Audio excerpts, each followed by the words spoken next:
Hello Daily Drafters and welcome back to the channel for the definitive analysis on just how challenging each tier in the MTG Arena Limited Ranked ladder is.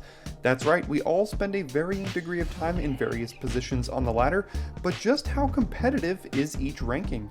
Well, I've gone ahead and compiled data from over 1,100 games across 183 drafts and 6 draft formats, all posted here to the Daily Draft channel to give you the ultimate video on the competitiveness of the MTG Arena Limited Ranked ladder.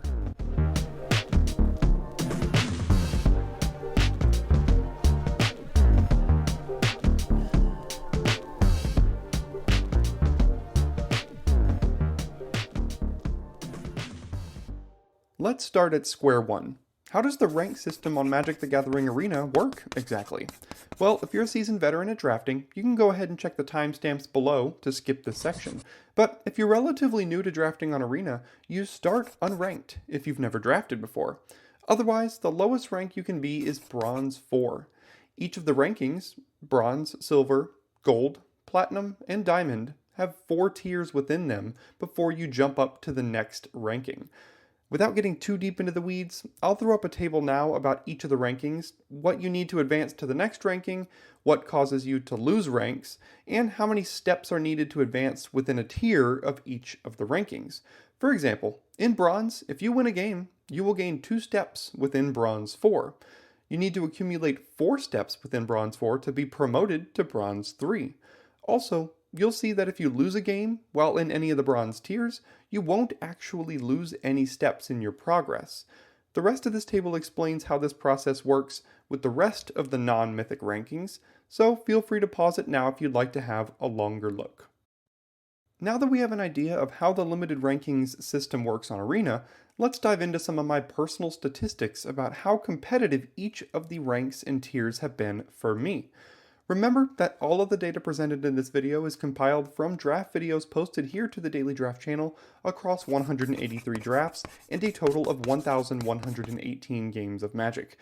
This is data gathered solely from games of Magic the Gathering Limited. I'm not at all speaking to the data of constructed rankings.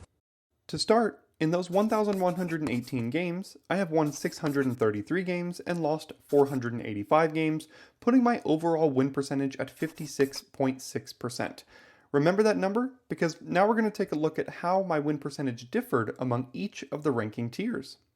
Unfortunately, I have never actually played any games in any of the Bronze tiers on the channel, so I don't actually have any data for Bronze, so we will start with Silver.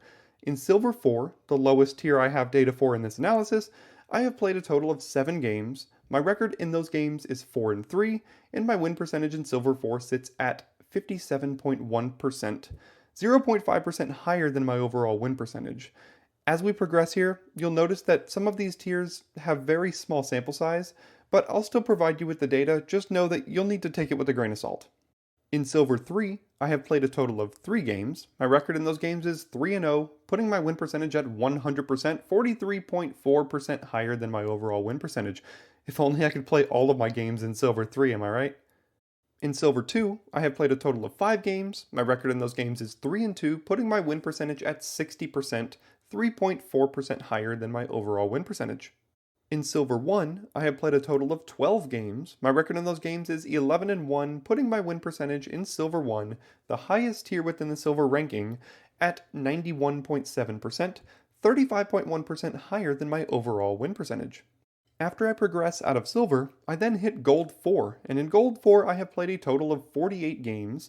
My record in those games is 30-18, putting my win percentage at 62.5%, 5.9% higher than my overall win percentage.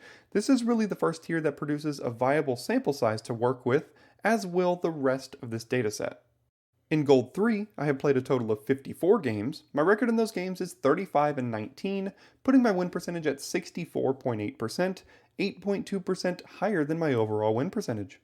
In Gold 2, I have played a total of 70 games. My record in those games is 41-29, putting my win percentage at 58.6%, just 2% higher than my overall win percentage. In Gold 1, I have played a total of 71 games. My record in those games is 44-27, putting my win percentage in Gold 1, the highest tier within the Gold ranking, at 62%, 5.4% higher than my overall win percentage. Now we get into the meat and potatoes of the data, beginning with Platinum 4. Now, Platinum 4 is a very interesting tier to play in for a multitude of reasons. The first reason is that whenever the ranked season resets, all players that made Mythic in the previous season reset to Platinum 4. And if they don't draft for a few days and then I meet them there, I'll be ranked against several Mythic players. Also, Platinum is the first rank that causes you to lose one step with each loss and gain one step with each win. This means that jumping out of Platinum 4 can be a slog sometimes because you have to win 5 more games than you lose just to make it to Platinum 3. Now, all that being said, I have played the most games in Platinum 4 out of this dataset with 281 games. My record in those games is 147 and 134, and my win percentage in Platinum 4 is 52.3%. 4.3% underneath my overall win percentage. This is obviously pretty interesting to see as my struggles in Platinum 4 really bear out in the data, but let's see what happens when we get higher. In Platinum 3, I have played 161 games. My record in those games is 90 and 71, putting my win percentage at 55.9, still slightly below average for me at just 0.7% underneath my overall win percentage. In Platinum 2, I have played 129 games. My record in those games is 75 and 54, putting my win percentage at 58.1%, actually 1.5% above my overall win percentage. And finally, in Platinum 1, I have played 76 games. My record in those games is 41 and 35, putting my win percentage at 53.9%, 2.7% below my overall win percentage. We've got a couple left to look at in this dataset, so let's knock them out, beginning with Diamond 4, in which I have 79 games played. My record in those games is 41 and 38, putting my win percentage at 51.9%, 4.7% below my overall win percentage. And finally, the highest ranking that I have data for in this set is Diamond 3, where I have 24 games, a record of 10 and 14, and a win percentage of 41.7%, 14.9% below my overall win percentage. Actually, there is one last category that I wanted to throw in here, and that's my record and win percentage in best of 3 games. Most people contend that best of 3 is easier than best of 1 because it isn't ranked, and that leads to some mismatches in matchmaking. Well, let's take a look at my stats. In best of 3, I have played 98 games. My record in those games is 58 and 40, putting my win percentage at 59.2%, 2.6% above my overall win percentage. So, maybe there is some truth to that myth. It's difficult to decipher clearly. Now, before you dismiss me as a scrub that isn't very good, I'll just say that you're probably right about that. Only kidding, only kidding. I will say that I have made Mythic in Limited several times, and even reached as high as Mythic rank 56. The only thing about reaching Mythic in Limited is that you have to draft a ton. I'm talking several times a day for an entire month. My current win percentage would allow me to reach Mythic every month if I just played enough, but the thing is that I just don't. Getting in Diamond 3 or Diamond 2 is probably the highest I can realistically achieve on the channel until I decide to start recording and posting more drafts than I already do, which, as you all know, takes a lot of time.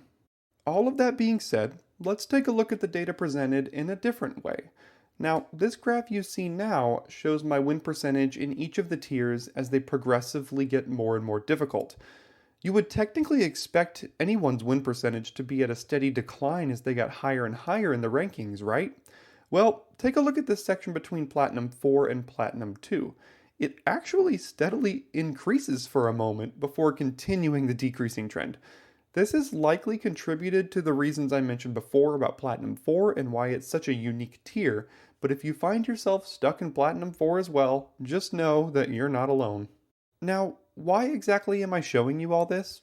Well, to be honest, I've never seen any other content creator be this open and honest about their match history and win percentage. If you're a fan of the channel, you know I'm not a perfect player. I'm not a pro player. Heck, I'm not even like a super highly competitive player. But, I do like to win, and I do try my best, and we do have fun here, at least I hope. I'd like to think that a lot of you are very similar to me in the way that you play, and the level that you play at, so providing this data to you might be interesting and even useful in your own gameplay on Arena. I hope you're able to draw whatever conclusions you find relevant from this dataset and use it in whatever way you see fit, or I just hope you're at least entertained with my personal data. Either way, just know that gathering all of this data and presenting it to you all is a time-consuming process, and a very simple way to get back to the channel is to subscribe if you haven't already. It really does assist in the metrics more than you might realize, and at the end of the day, it's absolutely free for you, so there's no reason not to. Thanks so much for hanging out with me here today, and I'll see you next time for more daily draft content.